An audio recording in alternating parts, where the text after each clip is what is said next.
రామ్టాక్కి తిరిగి స్వాగతం.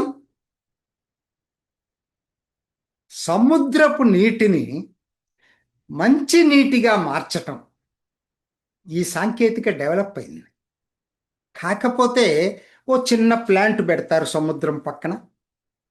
అక్కడ సముద్రపు నీటిని మంచినీటిగా మార్చి ప్రజలకి సప్లై చేస్తారు. ప్రధానంగా గల్ఫ్ దేశాలు చేస్తున్న పని ఇదే. దీన్నే డీశాలినేషన్ ప్రక్రియ అంటారు. అంతవరకు ఓకే.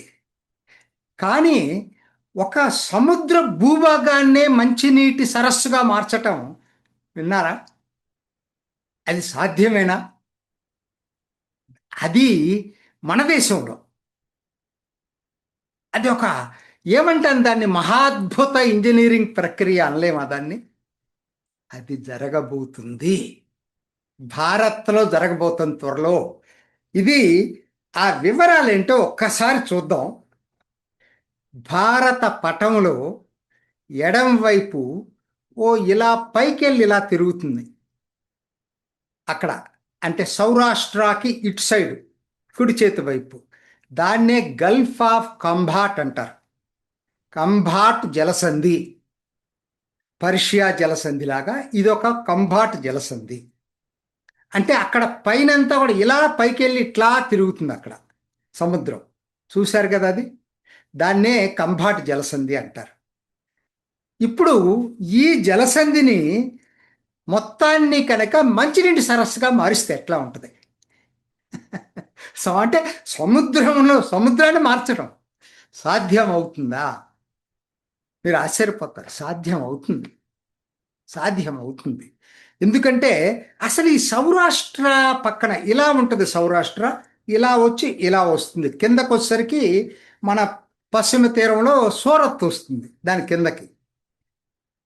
సో ఇక్కడ మధ్యలో ఒక రెండు పట్టణాలు ఉన్నాయి, అటొకటి ఇటొకటి. ఆ గల్ఫ్ ఆఫ్ కంబాట్ దిగువన అటువైపు గుజరాత్ సౌరాష్ట్రలో భావనగర్ ఉంది, ఇటువైపు గుజరాత్లో సూరత్ పైన భారుచ్ అని ఒకటి ఉంది. భారుచ్ కూడా పురాతన టైం నుంచి కూడా సీలు వచ్చాయి, అక్కడ షిప్పులు వచ్చాయి. సరే, ఇప్పుడు పరిస్థితి ఏంటంటే దీనికి అడ్డుకట్ట కట్టేసి అక్కడ భావనగర్ నుంచి భారుచ్కి అడ్డకట్ట కట్టేసి పై భాగాన్నంతా మంచినీటి సరస్సుగా మార్చాలి. ఇదండి ప్రణాళిక. మరి ఎందుకు దీంట్లో ప్రయోజనం ఏంటి? ఇంత డబ్బులు ఖర్చు పెట్టి ఎందుకు చేయాలి ప్రభుత్వం అంటే, ఒక్కటి మీరు గుజరాత్ని గురించి తెలుసుకోవాల్సిన అవసరం ఉంది. మొన్న నేను ఉత్తరప్రదేశ్ గురించి చెప్పాను. ఉత్తరప్రదేశ్ అంతా ఒకటి కాదు అని. అక్కడ దాకా ఎందుకండి, ఆంధ్ర ఉంది మనకి, అంతా ఒకటైనా?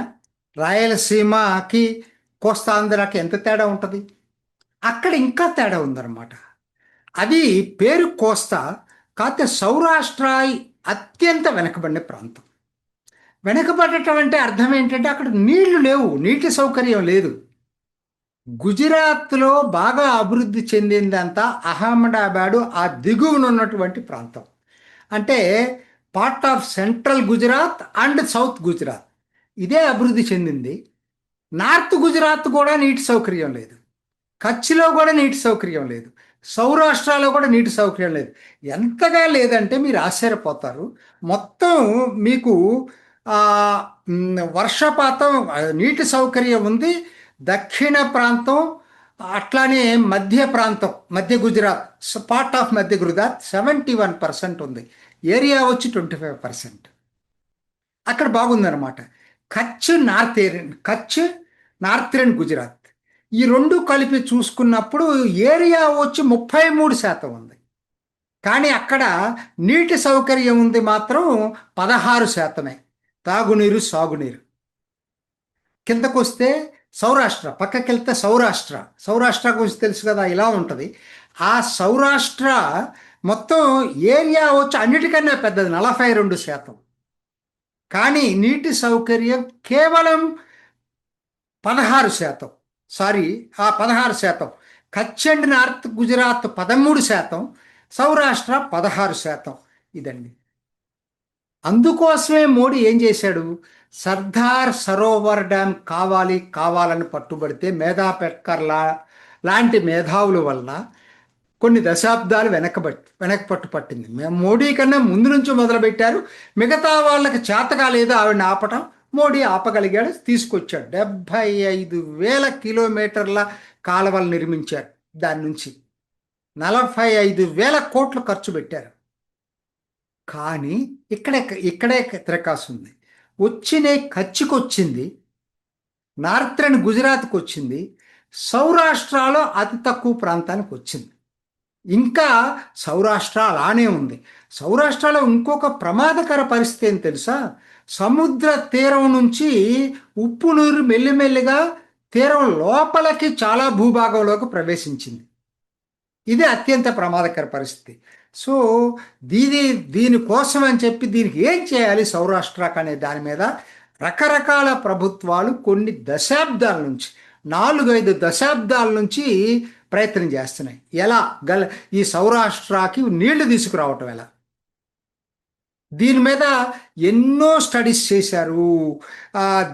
బ్యారేజ్ కట్టాలనేది నిర్ణయించిన తర్వాత కూడా మీకు ఆశ్చర్యపోతారు, ఈ స్టడీస్ కోసం ఇప్పటికి 250 కోట్లు ఖర్చు పెట్టారు ఇన్ని దశాబ్దాల నుంచి. ఎందుకంటే అది తేలిక కాదు కదా, ఇది ఊహించుకోవడానికి ఆశ్చర్యంగా ఉంది కదా. వాళ్ళు చివరికి ఇప్పుడు అల్టిమేట్గా తేల్చింది ఏంటంటే, భావనగర్ నుంచి భారూచ్, అంతకుముందు ఎక్కడో కింద పెట్టారు, నర్మదా నది ముఖద్వారం కిందకి పెట్టారు, అది సాధ్యం కాదని తేల్చారు. ఇప్పుడు భావనగర్ నుంచి భారూచ్ మధ్య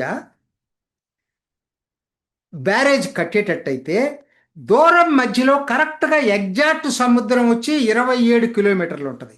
కానీ సముద్రం నుంచి ఇక్కడ లోపలికి కట్టాలి. అటు సౌరాష్ట్ర 20 కిలోమీటర్లు, ఇటు 14 కిలోమీటర్లు, మొత్తం 60 కిలోమీటర్లు బ్యారేజ్ కడితేనే ఇది సాధ్యమవుతుంది.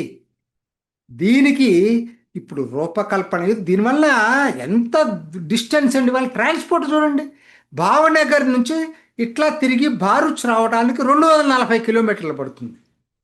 అదే ఇది వేసారనుకోండి 60 కిలోమీటర్లు సరిపోతుంది. అంటే 180 కిలోమీటర్లు డిస్టెన్స్ తగ్గుతుంది.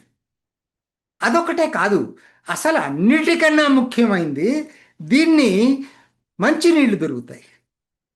ఎలా దొరుకుతాయి? చాలామందికి ఇది ఏంటంటే, ఆ చిన్న ప్రాంతంలోనే ఇటు నుంచి సబర్మతి వస్తుంది, మాహే వస్తుంది, దూదర్ అనే నది వస్తుంది, కింద నేను చెప్పాను కదా నర్మదా నది ప్రవహిస్తుంది.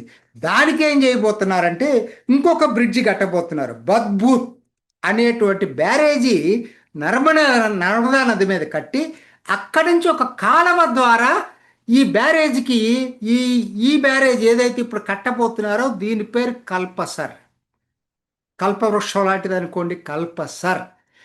ఆ బ్యారేజ్ పైకి ఆ కాలువను తీసుకొచ్చి నర్మదా నీళ్ళు కూడా దాంట్లో వదులుతారు. సో నదుల నుంచి వచ్చే నీళ్లతోటి ఉప్పు నీళ్ళ ఈ గల్ఫ్ ఆఫ్ కంబాట్ అంతా కూడా మంచి నీళ్ళ రిజర్వాయర్గా మారబోతుంది.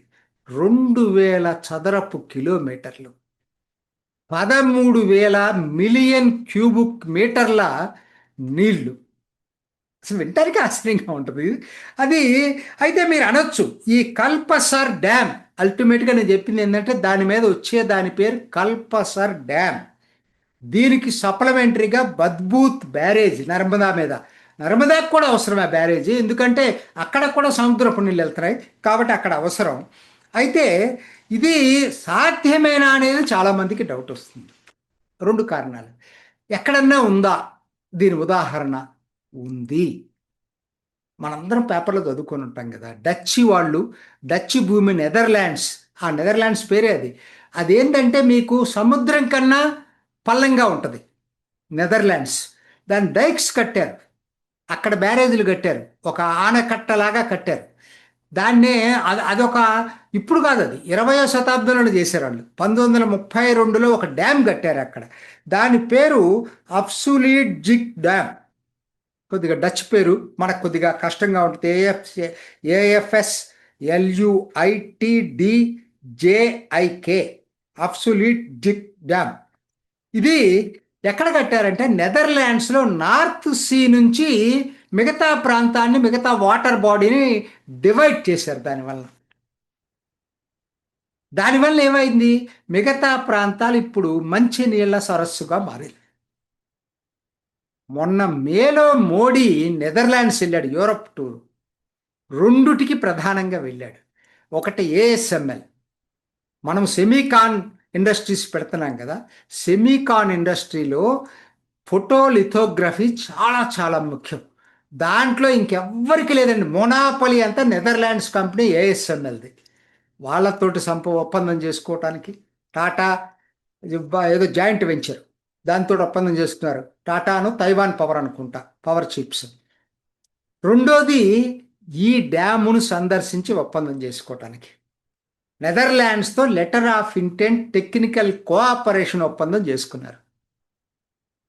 సో కాబట్టి ఇది లేదా అంటే ఉంది.